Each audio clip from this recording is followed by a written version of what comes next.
Entrei no emprego, achando que seria diferente, mas virei saco de pancadas. Eu mudei o jogo. Olha, eu precisava muito desse emprego. Não tô exagerando quando digo muito mesmo. Depois de 6 meses desempregada, com as contas se acumulando e o aluguel atrasado, eu já estava vendendo algumas coisas de casa para conseguir fechar o mês. Meu nome é Renata, tenho 32 anos e trabalho com marketing digital há quase uma década. Sempre fui dedicada, sabe? Daquelas que entrega antes do prazo, que fica depois do expediente se precisar. Nunca imaginei que ficaria tanto tempo procurando recolocação. Quando a Nexus Tecnologia me chamou para a entrevista, senti aquele frio na barriga. Era uma empresa em crescimento, com um nome respeitado no mercado. Tinham acabado de fechar contratos com clientes internacionais e estavam expandindo a equipe de marketing. Parecia perfeito demais. O processo seletivo foi intenso. 3 entrevistas, um case prático, uma dinâmica em grupo. Em cada etapa, eu me destacava. Lembro de sair da última entrevista com a sensação de que tinha arrasado. 3 dias depois, recebi a ligação que mudaria minha vida, para o bem e para o mal.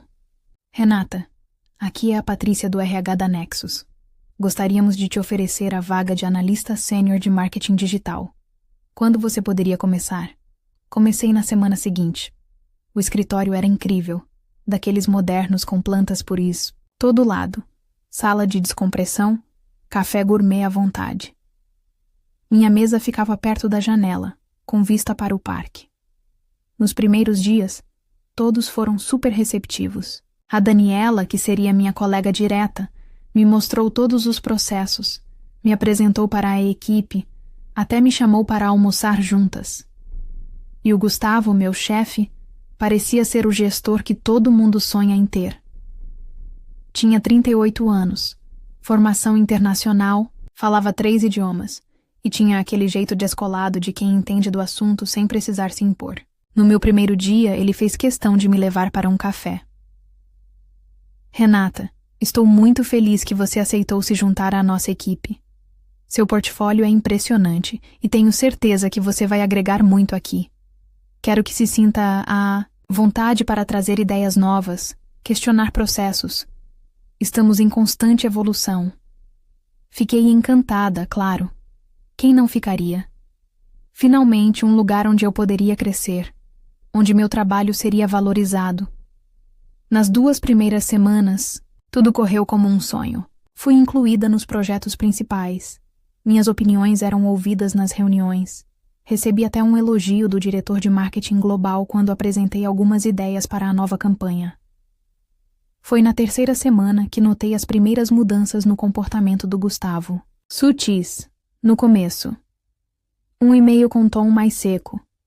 Uma sobrancelha levantada quando eu falava em reuniões. Pequenas interrupções quando eu estava explicando algo. Na 4ª semana, entreguei meu primeiro relatório completo de performance das campanhas digitais. Tinha passado o final de semana trabalhando nele, analisando dados, criando gráficos personalizados, identificando oportunidades. Enviei por e-mail na 2ª de manhã e aguardei o feedback. À tarde, Gustavo passou pela minha mesa. Podemos conversar na minha sala? O tom era neutro, mas algo no olhar dele me deixou alerta. Assim que fechou a porta, a máscara caiu completamente. Esse relatório tá muito básico, Renata. Sinceramente, esperava mais de alguém com a sua experiência. Ele jogou as folhas impressas na mesa. Tinha marcado praticamente todas as páginas com caneta vermelha. Mas Gustavo, segui exatamente o modelo que a Daniela me passou e o modelo é só um ponto de partida.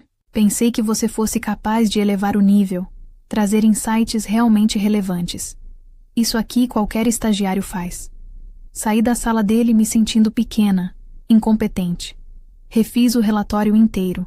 Adicionei análises mais profundas, comparativos com o mercado, projeções detalhadas. Trabalhei até tarde da noite. No dia seguinte, enviei a nova versão. A resposta veio por e-mail. Melhor, mas ainda não é o que precisamos. Vamos conversar na reunião de equipe. E foi aí que começou o padrão de humilhações públicas. Na reunião semanal, com toda a equipe de marketing presente, Gustavo projetou meu relatório na tela. Pessoal, quero usar isso como exemplo do que não fazer. Renata ainda não entendeu como funcionamos aqui, né? E aquele sorrisinho irônico que eu aprenderia a odiar. Vamos analisar ponto a ponto onde isso falha. Por 20 minutos, ele dissecou meu trabalho, apontando supostas falhas, fazendo perguntas que me colocavam na defensiva. Tentei explicar meu raciocínio algumas vezes, mas ele sempre cortava. Se você me deixar terminar, Renata, parece que você tem dificuldade em ouvir feedback. Saí daquela reunião arrasada. A Daniela tentou me consolar. Não leva pro pessoal. Ele faz isso com todo mundo no começo. Mas não era só com relatórios. Logo, qualquer coisa virou motivo para críticas. Meus e-mails eram muito longos ou muito curtos. Minhas apresentações eram sem criatividade ou excessivamente elaboradas. Não havia meio termo. Não havia como acertar. O pior era quando ele mudava completamente as diretrizes no meio do caminho. Uma vez, me pediu com urgência uma campanha para redes sociais focada no público jovem. Passei o dia inteiro desenvolvendo o conceito, criando as peças, definindo o cronograma. Quando mostrei, ele franziu a testa. Não foi isso que eu pedi? Você não prestou atenção? A campanha precisa ser voltada para executivos. Como você não entendeu algo tão básico? Tentei mostrar o e-mail onde ele claramente especificava público-alvo, 18-25 anos, mas ele simplesmente ignorou. Você precisa aprender a ler nas entrelinhas, Renata. Nesse mercado, não podemos ser tão literais. Outra situação que me marcou foi a apresentação para o cliente Horizon. Gustavo me avisou na sexta-feira, às 18 horas, que precisava de uma apresentação completa para segunda, 9h da manhã. É sua chance de mostrar que pode entregar algo de qualidade, ele disse, como se estivesse me fazendo um favor. Cancelei todos os meus planos do final de semana. Pesquisei a fundo sobre a empresa, analisei campanhas anteriores, criei um conceito inovador, mas alinhado com a identidade deles. No domingo à noite, já tinha revisado tudo 3 vezes. Estava confiante. Na segunda, cheguei cedo e mandei a apresentação, para o Gustavo revisar antes da reunião. Ele nem abriu o arquivo. Na sala de reuniões, com o cliente e toda a diretoria presentes, ele me chamou para apresentar. Comecei a apresentação, nervosa, mas preparada. Slide 3. Gustavo me interrompeu. Desculpe. Pessoal, mas isso tá muito amador. Vou ter que assumir daqui. Ele se levantou, tomou meu lugar e começou a improvisar uma apresentação completamente diferente. A Renata é nova na equipe. Ainda está se adaptando aos nossos padrões de qualidade. Fiquei ali, paralisada, sentindo o rosto queimar de vergonha enquanto ele basicamente descartava todo o meu trabalho sem nem ter olhado direito. E os comentários sobre minha aparência, esses eram constantes e completamente desnecessários. Você tá com cara de cansada hoje, hein? Não dormiu bem? Ou, esse cabelo tá precisando de um trato, né? Como se minha competência profissional tivesse alguma relação com meu visual. Uma vez, cheguei usando um vestido discreto, mas que tinha um corte mais moderno. Nada inadequado para o ambiente corporativo. Gustavo passou pela minha mesa e comentou, alto o suficiente para outros ouvirem. Uau! Alguém está querendo chamar atenção hoje. Temos reunião com cliente, não balada. Fiquei tão constrangida que no intervalo do almoço fui até uma loja próxima e comprei um blazer para cobrir o vestido. Gastei dinheiro que não tinha só para evitar mais comentários. Depois de 2 meses nesse ritmo, eu já não era mais a mesma pessoa. Checava e rechecava tudo 10 vezes antes de enviar. Tinha medo de falar em reuniões. Comecei a me vestir da forma mais neutra e discreta possível. Mesmo assim, nada era suficiente. O Gustavo sempre encontrava algo para criticar, alguma forma de me diminuir. E o pior é que ele fazia isso com um sorriso no rosto, muitas vezes disfarçado de feedback, construtivo ou desenvolvimento profissional. Na frente de clientes ou da diretoria, ele era outra pessoa. Elogiava meu trabalho, dizia que eu era uma excelente adição à equipe. Essa dualidade me deixava ainda mais confusa e insegura. Eu tinha entrado naquele emprego tão animada, tão cheia de ideias e energia. Em menos de 3 meses, já me sentia completamente drenada, questionando minhas habilidades, minha experiência, até mesmo minha sanidade. O que tinha começado como um sonho estava rapidamente se transformando no meu pior pesadelo. Tentei conversar com outros colegas sobre o que estava acontecendo. Precisava saber se era só comigo ou se o Gustavo tratava todo mundo daquele jeito. Precisava de uma confirmação de que não estava ficando paranoica. A primeira pessoa que abordei foi a Daniela. Ela trabalhava na Nexus há 5 anos e parecia ter um bom relacionamento com todos. Convidei-a para um café depois do expediente, num lugar longe do escritório onde pudéssemos conversar sem preocupações. Dani, posso te fazer uma pergunta sincera? Você acha normal o jeito que o Gustavo me trata? Ela deu um gole demorado no café, como se estivesse ganhando tempo para formular a resposta. Olha, Renata, o Gustavo é assim mesmo. Você se acostuma. Ele tem esse jeito mais intenso de dar feedback. Intenso? Ele me humilha na frente de todo mundo. Muda as instruções e depois diz que eu não entendi. Faz comentários sobre minha aparência. Daniela suspirou, olhando para os lados como se temesse que alguém pudesse nos ouvir, mesmo estando a quilômetros do escritório. Quando entrei, ele fez algo parecido comigo. Foi difícil, não vou negar. Mas depois que você prova seu valor, ele melhora. Quanto tempo levou? Uns 8 meses, talvez? 8 meses. 8 meses sendo tratada como incompetente, sendo diminuída diariamente. Não sabia se aguentaria tanto tempo. E ninguém nunca reclamou? No RH, com a diretoria? Daniela deu uma risadinha sem humor. Ah, teve gente que tentou. A Marina, que trabalhava no meu setor, foi ao RH. 2 semanas depois, foi demitida por incompatibilidade com a cultura da empresa. O André confrontou o Gustavo diretamente. Foi colocado em um projeto isolado, sem visibilidade, até pedir demissão. Saí daquele café mais desanimada do que quando entrei. Parecia que não havia saída. Tentei sondar outros colegas de forma mais sutil. O Lucas, do financeiro, com quem eu tinha uma boa relação, foi ainda mais desencorajador. Sinceramente, Renata, acho que você está exagerando. O Gustavo entrega resultados consistentes. A empresa cresceu 40% desde que ele assumiu o marketing. A diretoria adora ele.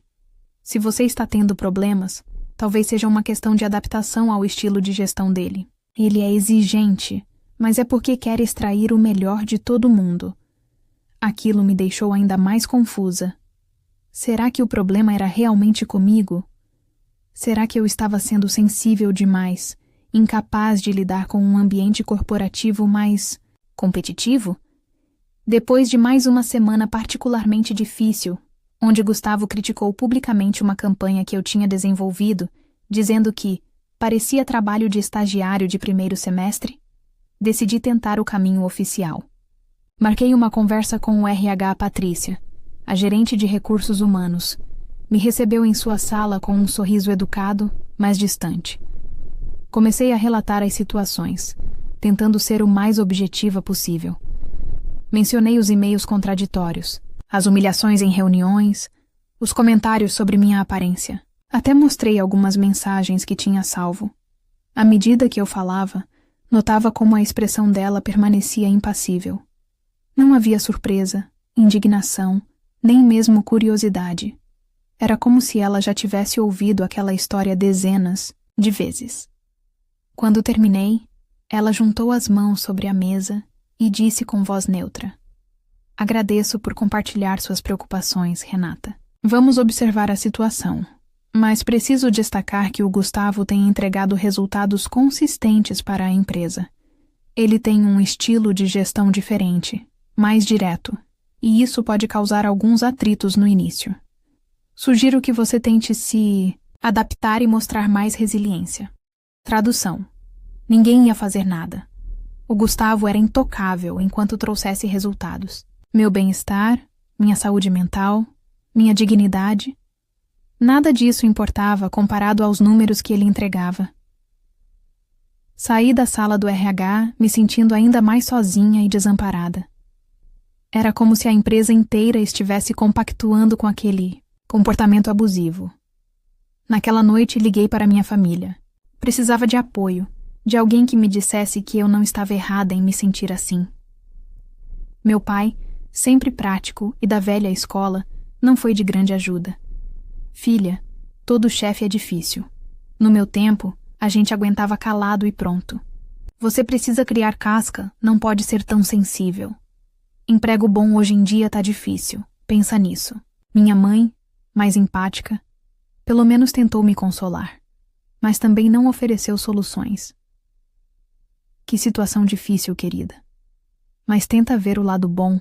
Pelo menos você está empregada, tem um salário chegando todo mês. Muita gente queria estar no seu lugar. Minha irmã, Carla, foi ainda mais frustrante. Rê, será que você não está sendo sensível demais? Às vezes a gente interpreta mal as coisas. Talvez ele só esteja tentando te ajudar a melhorar, sabe? Você sempre foi um pouco perfeccionista. Se cobra demais. Era como se ninguém conseguisse realmente entender a gravidade da situação. Como se eu estivesse exagerando, sendo dramática. Comecei a duvidar da minha própria percepção. Talvez fosse mesmo uma questão de criar casca.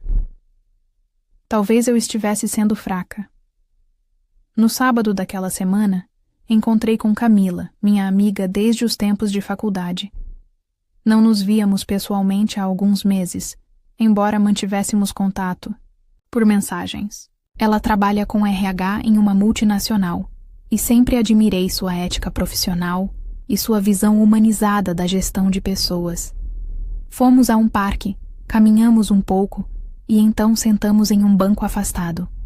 Comecei a contar sobre meu trabalho, tentando ser casual no início, mas logo as emoções tomaram conta. Contei tudo, cada detalhe, cada humilhação, cada noite mal dormida. Quando terminei, estava chorando, algo que tinha evitado fazer na frente de qualquer pessoa até então. Camila me ouviu em silêncio, sem interromper. Quando terminei, ela segurou minhas mãos e olhou diretamente nos meus olhos. Renata, isso não é normal. Isso é assédio moral. Você não precisa aguentar isso. Foi como se alguém finalmente acendesse uma luz em um quarto escuro. Assédio moral. Eu sabia o que era, claro, mas de alguma forma não tinha conseguido nomear o que estava vivendo. Mas todo mundo na empresa parece achar normal. O RH, os colegas. Infelizmente, isso acontece muito. Algumas empresas normalizam comportamentos abusivos quando vêm de pessoas que entregam resultados. Criam uma cultura de medo e silêncio. Mas isso não torna o comportamento aceitável. Camila trabalha com RH em outra empresa e me explicou detalhadamente como o comportamento do Gustavo era completamente inadequado e, em muitos aspectos, ilegal. Me falou sobre leis trabalhistas, sobre jurisprudência em casos semelhantes, sobre os danos à saúde mental que esse tipo de ambiente pode causar. O que mais me preocupa é como isso está te afetando, Rê. Você sempre foi confiante, assertiva. Hoje te vejo diminuída, duvidando de si mesma. Isso não é você. Foi a primeira vez que alguém validou o que eu estava sentindo. A primeira vez que alguém me disse, sem hesitação, que eu não estava errada em me sentir desrespeitada e humilhada. Que o problema não era minha falta de resiliência ou minha sensibilidade excessiva. O problema era o comportamento abusivo do Gustavo e a cultura organizacional que o permitia. E o que eu faço agora? Perguntei, me sentindo simultaneamente aliviada por ter sido compreendida e apreensiva sobre os próximos passos. Primeiro, você precisa documentar tudo. Cada e-mail, cada comentário, cada situação, datas, horários, testemunhas. Segundo, procure ajuda profissional. Um psicólogo pode te ajudar a lidar com o estresse e a ansiedade que isso está causando. Terceiro, conheça seus direitos. Dependendo de como as coisas evoluírem, você pode precisar de orientação jurídica. Camila também me sugeriu algumas estratégias para lidar com o Gustavo no dia a dia. Como responder a críticas injustas, como me proteger em reuniões, como manter minha autoestima em meio a um ambiente tão tóxico. E lembre-se, Renata, você é uma profissional competente. Tem experiência, tem conhecimento, tem talento. Nada do que o Gustavo diz muda isso. Voltei para casa naquele dia me sentindo diferente. Ainda estava assustada, ainda estava magoada, mas algo tinha mudado.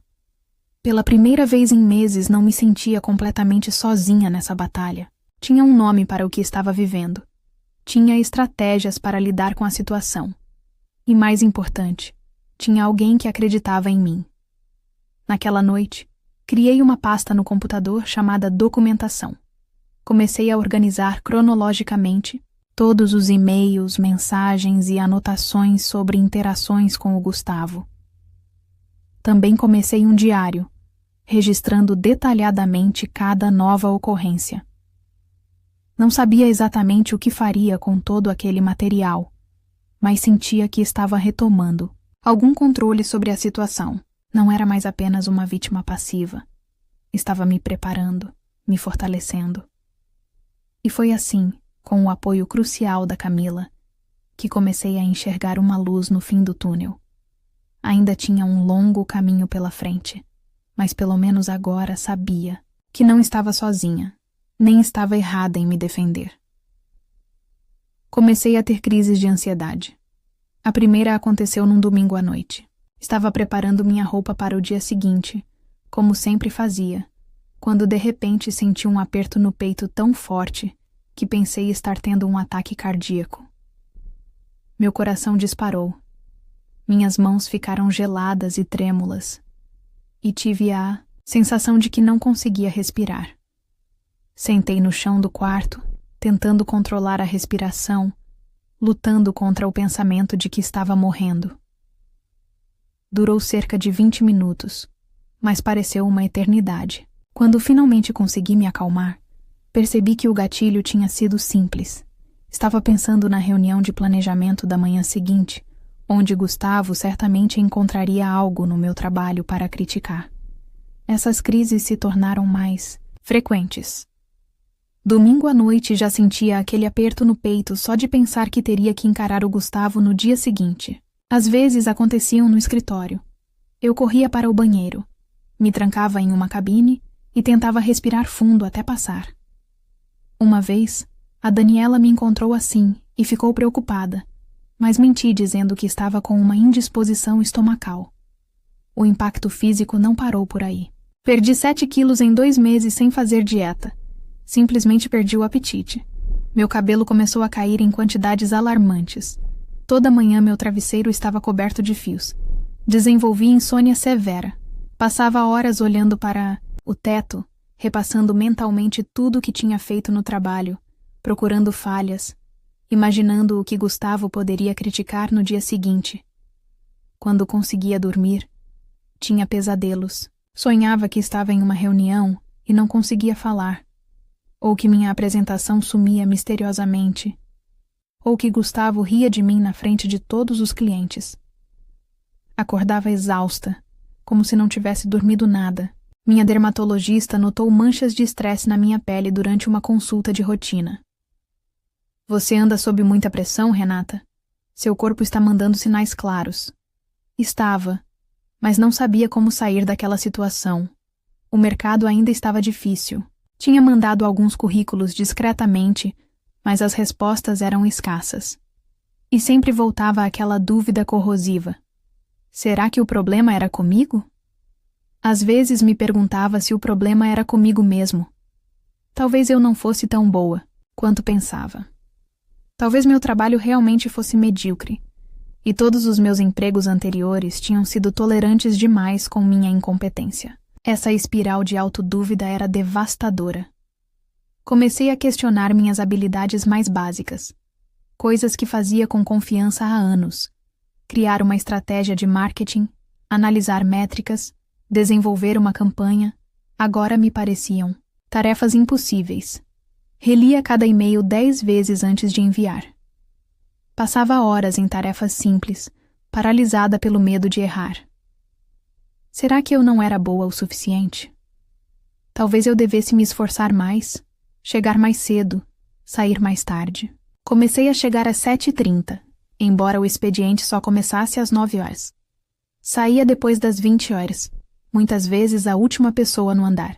Trabalhava nos fins de semana. Fazia cursos online de madrugada para me atualizar.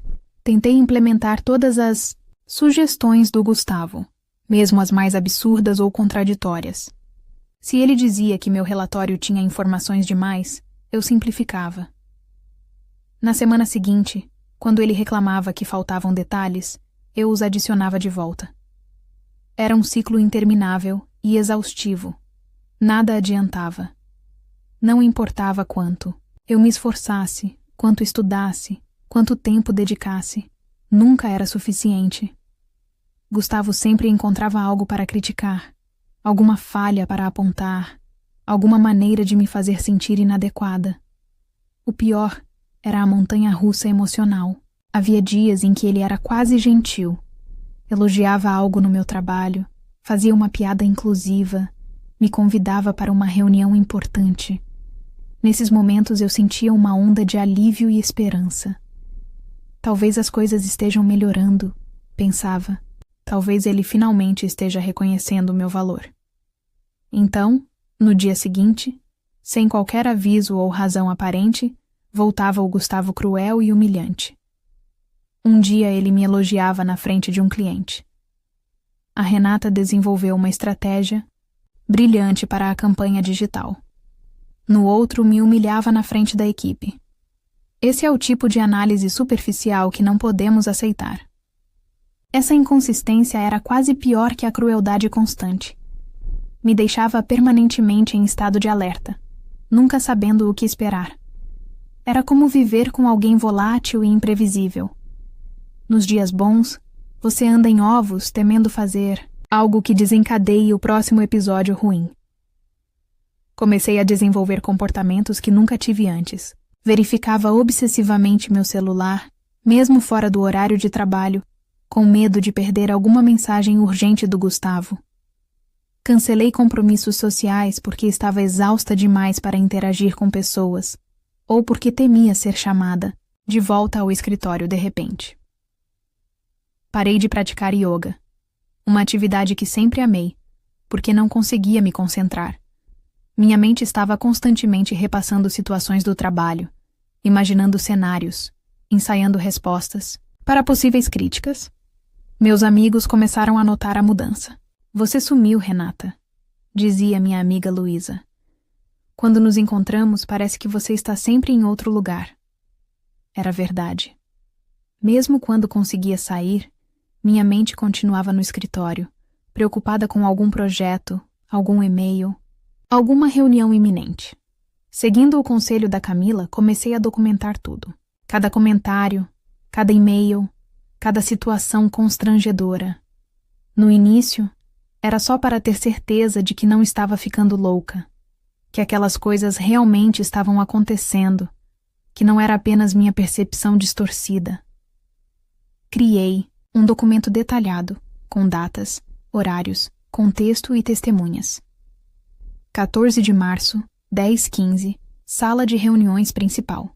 Gustavo disse que minha apresentação era amadora e confusa. Presentes: toda a equipe de marketing, representantes do cliente Horizon. Observação: na véspera, ele havia aprovado a mesma apresentação por e-mail. Também salvava e-mails. Prints de mensagens, gravava discretamente algumas reuniões, em estados onde a gravação com consentimento de apenas uma parte é legal. Não sabia exatamente o que faria com todo aquele material, mas me dava algum senso de controle em uma situação onde me sentia completamente impotente. À medida que o arquivo crescia, comecei a perceber padrões no comportamento do Gustavo. Ele era particularmente cruel antes de reuniões importantes com a diretoria, como se quisesse me desestabilizar para que eu não me destacasse.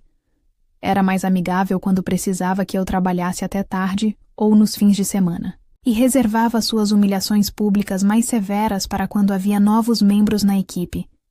Talvez para estabelecer dominância, mostrar quem mandava. Perceber esses padrões me ajudou de certa forma. Não tornava o comportamento menos doloroso, mas pelo menos me permitia me preparar mentalmente. Se havia uma reunião com a diretoria se aproximando, eu já esperava um aumento nas críticas e tentava não levar para o lado pessoal. Também comecei a notar como Gustavo tratava outros membros da equipe. Não era apenas comigo. Ele tinha alvos preferenciais, geralmente mulheres ou pessoas mais jovens e inexperientes. Com homens mais velhos ou com conexões na empresa, ele era muito mais respeitoso. Isso confirmava o que Camila tinha dito. Não era um estilo de gestão. Era assédio moral deliberado contra pessoas que ele percebia como mais vulneráveis ou menos propensas a reagir.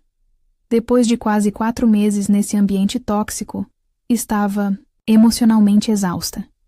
Tinha dias em que chegava em casa e simplesmente chorava, sem motivo específico, apenas um extravasamento de toda a tensão acumulada.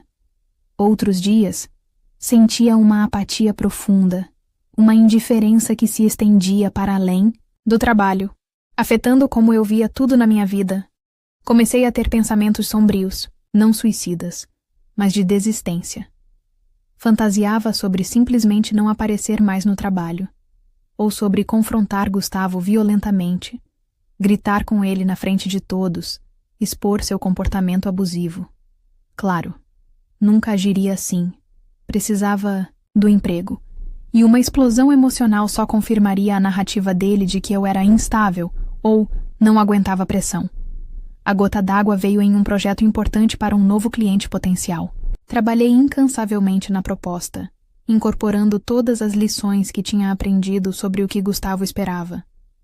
Fiz pesquisas extensas, desenvolvi uma estratégia inovadora, mas realista, criei materiais visualmente impressionantes. Pela primeira vez em meses, estava genuinamente orgulhosa do meu trabalho. Na reunião de apresentação interna, antes de levarmos a proposta ao cliente, Gustavo parecia satisfeito. Fez alguns ajustes menores, mas no geral aprovou o trabalho. Finalmente algo no nível que esperamos, disse ele, o que vindo dele era praticamente um elogio entusiasmado. No dia da apresentação ao cliente, Gustavo chegou atrasado.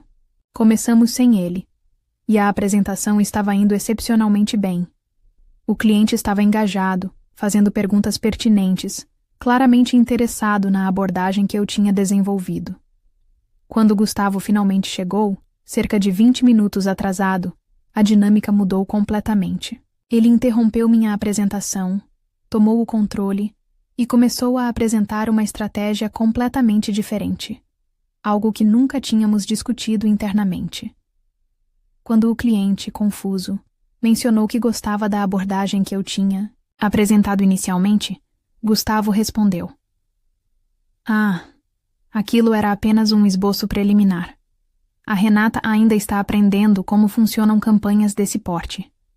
O que estou apresentando agora é a estratégia real que desenvolvemos." Fiquei paralisada. Ele não apenas tinha descartado semanas do meu trabalho, mas estava me culpando por uma confusão que ele mesmo tinha criado. E o pior, estava fazendo isso parecer uma falha minha, como se eu tivesse apresentado algo não autorizado. Depois da reunião, quando tentei falar com ele sobre o ocorrido, ele me culpou por um erro que ele mesmo tinha cometido. Se você tivesse sido mais clara na sua parte da apresentação, eu não teria precisado intervir. O cliente estava claramente confuso com sua abordagem amadora. Fiquei tão abalada que tive que sair mais cedo. Disse que não estava me sentindo bem, o que não era mentira. Estava fisicamente doente de raiva, frustração e impotência. No caminho para casa, chorando no metrô, tomei uma decisão. Não podia continuar assim. Algo precisava mudar e, se a empresa não faria nada a respeito, eu teria que tomar as rédeas da situação. Não sabia exatamente o que faria, mas sabia que tinha chegado ao meu limite. Vocês não vão acreditar no que fiz. Depois daquele dia no metrô, voltei para casa e passei a noite inteira revisando toda a documentação que tinha coletado nos últimos meses. E-mails, mensagens, anotações detalhadas de cada incidente, datas, horários, testemunhas. 4 meses de humilhações, contradições e assédio moral meticulosamente registrados. Na manhã seguinte, cheguei ao escritório mais cedo que o normal. Meu coração batia tão forte que eu podia senti-lo na garganta. Abri meu e-mail e, com as mãos trêmulas, escrevi uma mensagem para o Sr. Mendes, diretor-presidente da Nexus. Não o conhecia pessoalmente. Ele ficava no andar executivo e raramente interagia com funcionários do meu nível. Mas sabia, por conversas de corredor, que ele tinha fama de ser justo e direto. Assunto: solicitação de reunião confidencial e urgente prezado. Senhor Mendes, sou Renata Almeida, analista sênior de marketing digital, e trabalho na empresa há 4 meses. Preciso discutir uma situação grave que está afetando não apenas meu desempenho profissional, mas também minha saúde. Trata-se de um padrão consistente de comportamento inadequado por parte do meu gestor direto. Tentei resolver pelos canais convencionais, sem sucesso. Tenho documentação extensa que gostaria de apresentar pessoalmente. Agradeço antecipadamente sua atenção. Cliquei em enviar e imediatamente senti uma onda de pânico. O que eu tinha acabado de fazer? Tinha pulado toda a hierarquia, ignorado completamente o RH e contatado diretamente o CEO da empresa. Poderia ser demitida só por isso. Para minha surpresa, a resposta veio menos de 1 hora depois. Senhora Almeida, podemos nos encontrar hoje às 17 em meu escritório. Atenciosamente, Eduardo Mendes. O resto do dia passou em um borrão. Tentei me concentrar no trabalho, mas minha mente estava fixada no relógio, contando os minutos até as 17h. Gustavo estava em uma reunião externa, o que foi um alívio. Não precisei fingir normalidade na frente dele. Às 16h55, subi ao andar executivo. Nunca tinha estado lá antes. Era um ambiente completamente diferente do nosso andar. Mais espaçoso, mais silencioso, decorado com arte contemporânea e plantas bem cuidadas. A secretária do Sr. Mendes me anunciou, e pontualmente às 17h fui conduzida ao seu escritório. Eduardo Mendes era um homem de cerca de 60 anos, cabelos grisalhos e postura impecável. Levantou-se para me cumprimentar e indicou uma cadeira, em frente à sua mesa. Sem rodeios, perguntou: Então, Sr. Almeida, o que é tão grave que precisamos discutir? Respirei fundo e comecei a falar. Contei tudo, desde o início. Como Gustavo tinha sido acolhedor nas primeiras semanas e como seu comportamento mudou drasticamente depois. Descrevi as humilhações públicas, as críticas inconsistentes, as mudanças de última hora em projetos, os comentários sobre minha aparência. Expliquei como tinha tentado me adaptar, como tinha buscado feedback de colegas, como tinha ido ao RH sem resultados. Enquanto falava, abri meu laptop e mostrei a documentação que tinha reunido. E-mails contraditórios onde Gustavo aprovava algo e depois negava ter aprovado. Mensagens com comentários claramente inapropriados. O registro cronológico de incidentes que tinha mantido, com datas, horários e testemunhas. Não sou a única afetada, expliquei. Outros membros da equipe também sofrem com esse comportamento, especialmente mulheres e funcionários mais jovens, mas muitos têm medo de falar.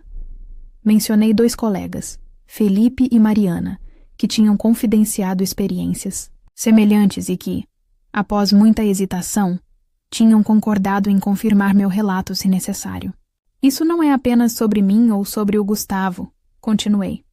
É sobre o ambiente de trabalho que estamos criando na Nexus. Um ambiente onde as pessoas têm medo de expressar ideias, onde gastam mais energia tentando evitar humilhações do que desenvolvendo trabalho criativo e inovador. Expliquei como o comportamento do Gustavo estava afetando não só a mim, mas toda a equipe e, consequentemente, os resultados da empresa. Nossa taxa de rotatividade é altíssima. Nos 4 meses que estou aqui, 3 pessoas pediram demissão do departamento de marketing. Projetos são frequentemente atrasados porque Gustavo muda as diretrizes no meio do caminho. Clientes ficam confusos com as inconsistências nas nossas apresentações, como aconteceu ontem com a Horizon. O Sr. Mendes ouviu tudo em silêncio, ocasionalmente fazendo anotações. Seu rosto não revelava o que estava pensando. Quando terminei, ele ficou em silêncio por um tempo que pareceu interminável. Depois disse: "Isso é inaceitável. Obrigado por trazer isso à minha atenção."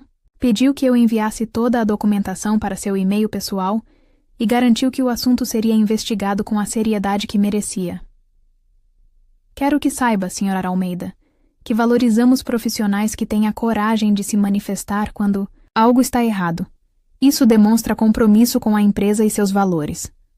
Vou analisar tudo isso cuidadosamente e tomarei as medidas apropriadas." Saí daquela reunião tremendo, uma mistura de alívio por ter sido ouvida e medo do que viria a seguir. Não contei a ninguém sobre a conversa, nem mesmo aos colegas que tinham concordado em me apoiar. Quanto menos pessoas soubessem, menor o risco de a informação chegar até Gustavo antes que a diretoria decidisse o que fazer. Os próximos dias foram agonizantes. Gustavo continuava com seu comportamento habitual, aparentemente alheio à tempestade que se formava. Eu tentava manter a normalidade, embora cada interação com ele fosse ainda mais difícil agora que tinha exposto a situação. Na quarta-feira daquela semana, recebi um e-mail do RH solicitando minha presença em uma reunião no dia seguinte. Não mencionava o assunto, mas meu coração disparou. Era isso. Provavelmente seria demitida por ter pulado a hierarquia, por ter causado problemas. Passei a noite em claro, atualizando meu currículo, pensando em como explicaria uma demissão tão rápida para futuros empregadores. Cheguei à reunião preparada para o pior. Para minha surpresa, na sala estavam não apenas Patrícia do RH, mas também o Sr. Mendes e Cláudia Vasconcelos, a diretora jurídica da empresa. O Sr. Mendes tomou a palavra. "Renata, primeiro quero agradecer novamente por ter trazido essa situação ao nosso conhecimento. Levamos suas alegações muito a sério e conduzimos uma investigação interna nos últimos dias." Explicou que tinham entrevistado discretamente vários membros da equipe de marketing e de outros departamentos que interagiam com Gustavo. Também tinham revisado avaliações de desempenho, taxas de rotatividade e feedback de clientes. O que descobrimos confirma seu relato e, na verdade, revela um padrão ainda mais extenso do que imaginávamos. Isso é completamente contrário aos valores que defendemos na Nexus. Cláudia, a diretora jurídica, explicou que o comportamento de Gustavo configurava assédio moral e poderia expor a empresa a sérios riscos legais. Patrícia do RH, visivelmente desconfortável, admitiu que houve falhas no processo de gestão de pessoas e que medidas seriam tomadas para garantir que situações semelhantes fossem tratadas adequadamente no futuro. Então, veio a notícia que eu não esperava. Uma semana depois, o Gustavo foi transferido para outro departamento, com menos pessoas sob sua supervisão e com a obrigação de participar de um programa intensivo de desenvolvimento de liderança.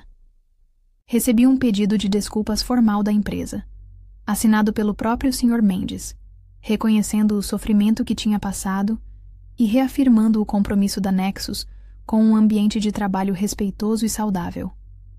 Mas a maior surpresa veio 2 semanas depois. Fui chamada novamente ao escritório do Sr. Mendes. Ele explicou que, após avaliar meu trabalho e minha postura durante toda a situação, a diretoria tinha decidido me oferecer a posição de coordenadora da equipe de marketing digital. Você demonstrou não apenas competência técnica, mas também integridade e coragem. São qualidades que valorizamos em nossos líderes. O salário seria 40% maior. Eu teria uma equipe de 5 pessoas sob minha supervisão e reportaria diretamente ao diretor de marketing, sem intermediários. Era uma oportunidade que jamais teria imaginado receber tão cedo na minha carreira na Nexus. Aceitei a promoção, claro, mas não vou mentir, ainda tenho medo. Às vezes me pego pensando se fiz a coisa certa. Será que deveria ter aguentado? Mas, será que vão me ver como problemática? E se o Gustavo tentar se vingar de alguma forma? Também me preocupo com minha nova posição de liderança. E se eu não estiver à altura? E se cometer os mesmos erros que critiquei? Liderar pessoas é uma responsabilidade enorme, e quero fazer isso da maneira certa. Conversei com Camila sobre essas inseguranças, e ela me sugeriu buscar mentoria e treinamento em liderança. Você já sabe como não agir. Isso é um ótimo começo. Agora precisa desenvolver seu próprio. Estou seguindo seu conselho. Me inscrevi em um curso de liderança humanizada e tenho lido muito sobre o assunto.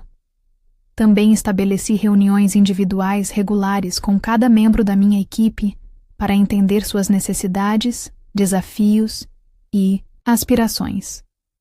Quero ser o tipo de líder que eu gostaria de ter tido. O clima na equipe mudou completamente. As pessoas parecem mais relaxadas, mais criativas, mais dispostas a compartilhar ideias, sem medo de serem ridicularizadas. Os projetos estão fluindo melhor e até recebemos elogios de clientes sobre a melhoria na qualidade e consistência do nosso trabalho.